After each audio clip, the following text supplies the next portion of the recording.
So today, we're going to unravel the story of one of the most fundamental machines in human history, the loom. I mean, this is a technology that has dressed entire civilizations. It's powered revolutions, and today it operates at speeds that are just, honestly, hard to wrap your head around. Just take a second and look down at what you're wearing. That shirt, your jeans, whatever it is. They all started out as just simple threads. So how do you get from a bunch of loose threads to a single strong piece of fabric? Well, the answer is in a machine that's both incredibly ancient and totally ultramodern.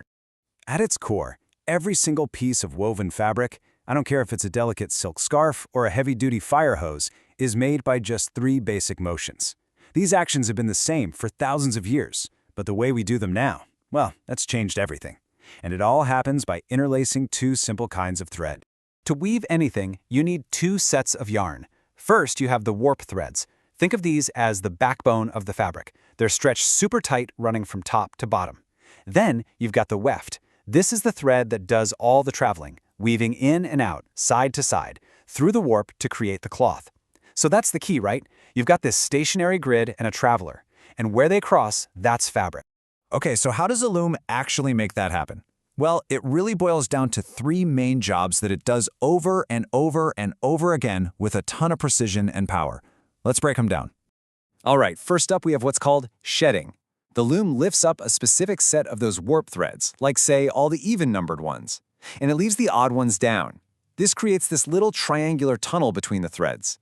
That opening is called the shed, and it's the pathway for our traveler, the weft. Okay, next up is picking. This is the moment the weft thread actually gets inserted or picked right through that tunnel we just made. A device, which was traditionally a shuttle, zips the weft yarn from one side of the loom straight through to the other, and every single one of those passes is called a pick. And then, the final move, battening. As soon as that weft thread is through the shed, this part of the loom that's like a giant comb, it's called the reed, slams forward.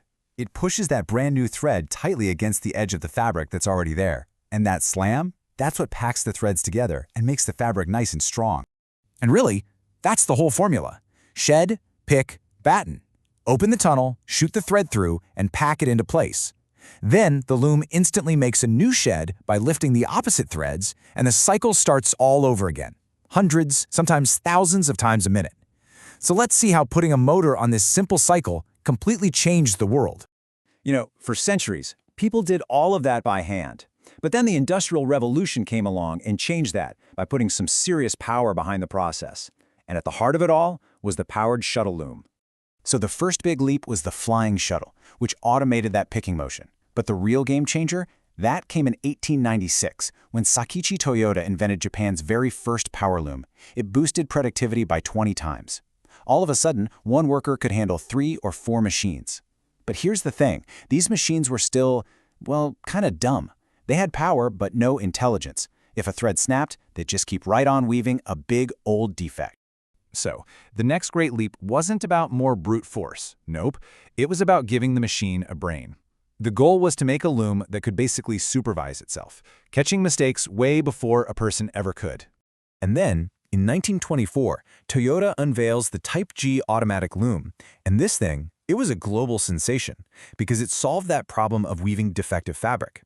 It had something like 24 different automated features that let it do things like change its own shuttles, and, this is the big one, it could detect when a thread broke or a shuttle was late and stop itself before it made a mistake. So, how in the world could a machine feel a mistake? Well, one really clever way involved putting a little magnet inside the shuttle. As it flew across, it would pass a coil and create a little electric pulse. At the same time, the loom's main shaft would generate its own pulse at a very specific time. The machine's brain just had to listen for that perfect rhythm. Shuttle pulse, loom pulse. Shuttle pulse, loom pulse. If that rhythm ever broke, bam, it knew something was wrong and would shut down instantly. So now you've got looms that can watch themselves, and productivity just went through the roof. A single worker could now handle anywhere from 30 to 50 of these things all at once.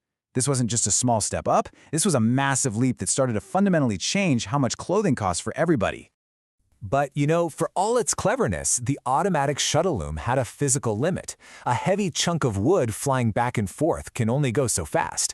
To get even faster, engineers had to do something that sounded crazy. They had to get rid of the shuttle altogether. So welcome to the age of the shuttleless loom. Instead of throwing a physical object across, a modern air-jet loom uses these tiny, perfectly timed nozzles to literally fire the yarn across on a jet of compressed air. No shuttle, way less friction, just pure speed. And the results? I mean, they were just staggering. A standard shuttle loom could do maybe 160 picks per minute. Shuttleless looms just blew that away.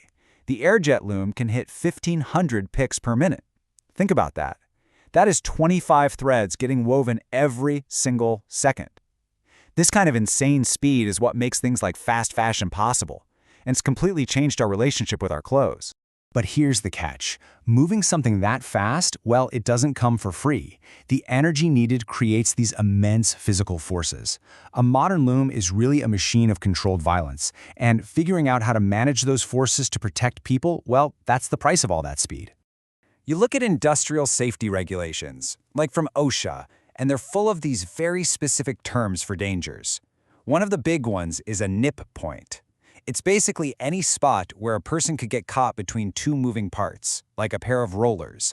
And believe me, a loom is full of them. And the physics inside one of these machines, it is just violent. This graph here shows the torque, that's the rotational force, needed just to move the sleigh, the part that does the battening. Just look at how that force spikes and plummets in a tiny fraction of a second. That's the power that safety guards have to contain, thousands of times a minute. Okay, so where is all that energy actually going? This data here shows that a whopping 58% of the machine's entire power draw is just for that one single motion of slamming the thread into place. Picking and shedding together use up another third.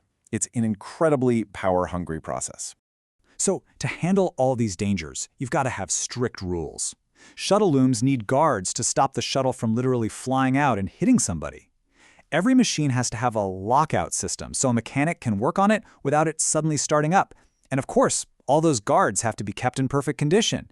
It's this constant balancing act, right, between going faster and faster and keeping people safe. So, from a simple hand-operated frame to an intelligent machine that fires threads on jets of air, the loom has evolved in ways that are just incredible. It's a story of pure ingenuity, of taking three simple actions and turning them into the very fabric of our world. It really makes you wonder, what's the next thread going to be in this incredible story?